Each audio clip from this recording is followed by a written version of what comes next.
Hello. ও দাদা, হ্যাঁ হ্যাঁ হ্যাঁ, কোন কোন কোন। ও আইবেন, হ্যাঁ হ্যাঁ ঠিক আছে, আইয়েন আইয়েন আইয়েন। আবার শাশুড়ি মায়ের দাদাটা আইব, ধুর আমার এখন কাম করে করে আবার মরতে লাগবো, কিছুটা বাহানা মেরা দি। হ্যাঁ আমার না বহুত মাথাটা ব্যথা করতেছে তো, আজকে না তুমি একটু রান্নাটা করে নিবা।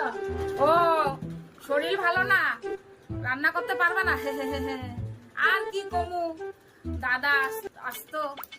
কিন্তু মা আমার না আজকে খুব শরীর খারাপ গো, আমি না রান্না করতে পারব না, তুমি এটা মানা কইরা দাও।